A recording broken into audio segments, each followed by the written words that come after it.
Yo, what's going on, everybody? Welcome back to the channel.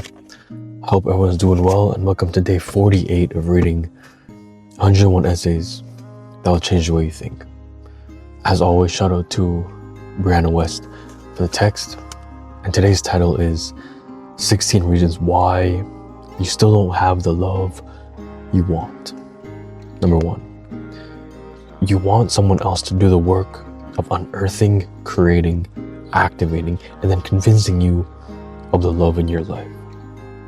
You want someone else to do what you were taught that you couldn't do for yourself. Every time you think, wish, imagine, or hope for someone else to give you something, dream of the day when they will, belabor and obsess over why they aren't. Realize that the thing is what you are not giving yourself. I feel like a lot of us, we tend to look for certain things in other people, but you're not getting the love that you want because you're not giving it to yourself. If you can't give something to yourself, you can't expect it from another person. You're in search of some characteristic, some trait in another person that you're not giving to yourself. You can't give yourself any real, genuine, unconditional love. The only love you give yourself is conditional. You only give yourself love when you perform, when you get things right. But when that doesn't happen, and that will always happen, we'll always fall short, we'll never amount to the exact thing that we want to be, we don't give ourselves love anymore. And you look for that in another person. You look for that unconditional love when you need to give it to yourself first. Number 2, historically, it has not looked the way you thought it would, and that's because it never looks the way we think it will or comes the way we think it should. When we hold an idea of what love should look like, we attach to something that often just quells an insecurity, saves us from a reality, or helps us prove ourselves to someone else.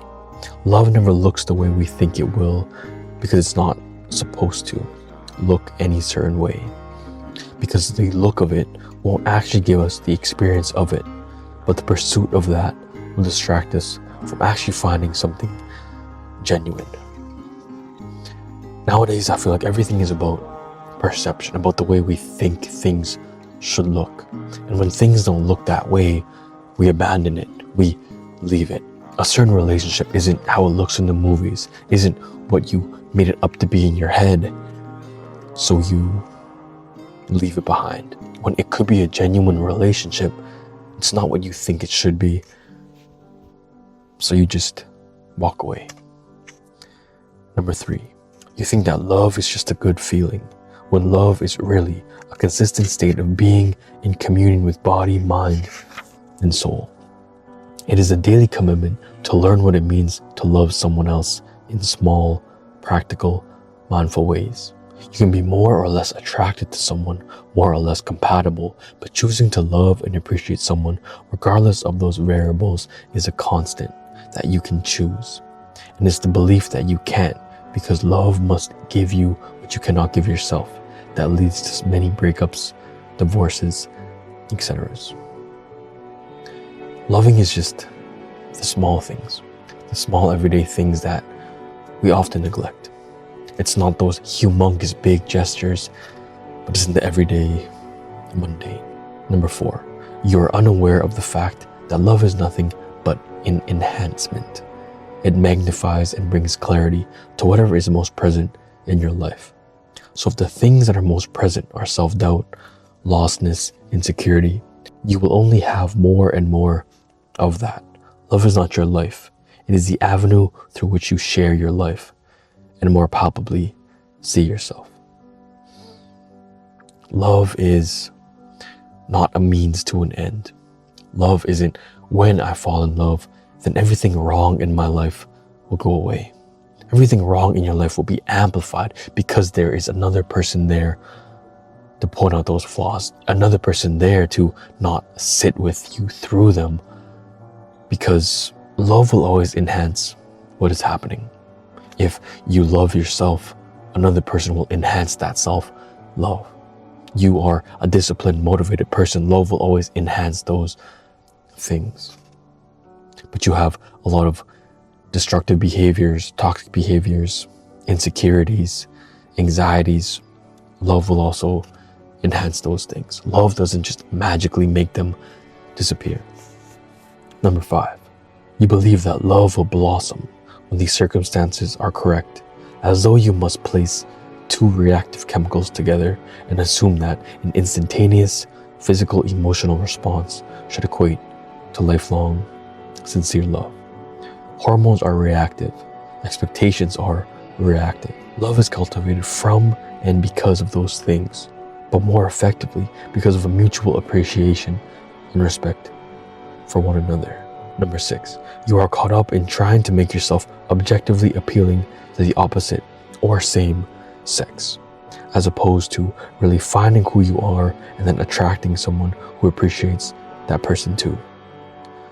I am so saddened by how many young girls and boys, for that matter, are instructed to present themselves a certain way, because that's just what's attractive. It's so silly to think generalizing what every person likes is helpful, because more insidiously, it keeps you trapped in avoidance of your true self, as you assume that person isn't good enough to elicit the approval of the masses. And then we sit around crying and cursing the stars over why we can't find someone who loves us for who we really are. We just have to be ourselves. Be not what other people want us to be, but be who we want ourselves to be. Because yeah, we can put up a performance, we can put up a front, and then people will be attracted to us. People have that initial attraction and want to talk to us. But then when we freely be ourselves, we fully open up, they're like, they don't like you anymore because they like you for the performance. They don't like you for you. And you wonder why people don't like you for your real self, is because people are initially attracted to the performance. And then when they get attracted, that's when you show them the real you, and they don't like what they see. They don't like what they have now. Number 7, you aren't clear on your intentions about what you want. And that's because you're still trying to edit and enhance them to appease, impress, or elicit someone else's approval. In other words, you can't be honest about what you want because you aren't comfortable with the truth of who you are. So long as you are functioning from that mindset, you are filtering your life, and whether or not you see the love in it through how well it fits the image. You just have to be clear when you have romantic relationships, clear with what you want, what you're comfortable with, what you're uncomfortable with, and being truly honest with yourself. Because a lot of us will communicate what we want, but it's not what we really want, it's what we think we want, what we think we want other people to hear. Number 8, you blame others because you don't realize that every relationship you have is with yourself. Love does not suck. People do not suck. You suck. Relationships are the ultimate teaching tools, the most intense healing opportunities, the most explosively beautiful chances for us to really see what is unresolved within us. You run into the same problems, you find the same faults, the same relationships, the same pain, because it is all in you. Love will reveal things about yourself that you never thought about. And you think that it's because there's something wrong with other people, but there's something wrong with you. And that's okay. It's okay, but you have to be willing to admit it. Admitting that I do have flaws. I do have sins of my own. Just because it's coming up with my partner doesn't mean that my partner is wrong or they're trying to disrespect me in any way. It's just that when another person comes into your life, they will notice things, bring up things, bring things out of you that are unresolved, bring things out of you that haven't been brought out ever. And you think that it's a them problem, but it's a you problem, something that you need to figure out, not them, but you. Number 9, likewise, you do not realize that negative emotions are calls to heal, not to change or drown or ignore because you don't want to feel bad anymore. Our feelings are how we communicate with ourselves. Healing is essentially reopening to seeing good to being hopeful, sustaining and then creating more love. Our negative emotions are not signals of what other people are doing wrong. They are meant to show us how we are misnavigating, misunderstanding, or being controlled by past experiences and fear-based beliefs. Number 10, you don't know how to use your heart and mind in tandem. The heart as the map and the mind as a compass. We're given two opposing sets of commandments. Follow your heart regardless of logic, and don't do anything stupid and illogical when it comes to who you choose to share your life with. The reality is that so long as you are polarized in the utilization of the most important guiding tools you have, or worse, you don't realize you have them, you will be lost as hell. That's a technical term, by the way. A quick cheat sheet for you: the heart will tell you what, the mind will tell you how. Let them stay in their corners of expertise. We have to learn to use both. Learn to understand what our heart is trying to tell us, but using logic from what our heart is telling us. Because a lot of the time, we'll just listen to our heart. We'll listen to our feelings when they can be very illogical. They can lead us down bad paths, bad decisions. We can act off impulses, but understanding that the heart will tell you what you want, will tell you how you feel, but using your mind to navigate it, using your mind to, how can I go about this the best way? Number 11, you have to honor the child inside you. If you want to know who you really are, imagine speaking to yourself as a child. What would you say and do to make them feel happy? That expression is reflective of what you really need to give yourself, and is very, very helpful for people who are seeking love. Because learning to love yourself is as odd as it may sound. Learning to honor, respect, love, and acknowledge the child in you. Or in other words, your most essential self. We can't be too quick to grow up, because I feel like a lot of us, we want to be grown up so bad. But understanding that the inner child in you, you have to keep that alive. And you have to understand, what would I want as a child? What would make me really feel happy? Is this person letting me be my inner child? Or are they forcing me to grow up? Are they forcing me to be so mature, right? Because I believe that the person that you're with, you can really be yourself. You can be that goofy, unhinged self. You can tell them about all the weird quirks that you have, all the hobbies that you have that everybody else would call you stupid for. Everybody else would laugh at you for. And that's that inner child of you. They have to welcome that inner child. They should enhance that part of you. Number 12, you want love to change your life.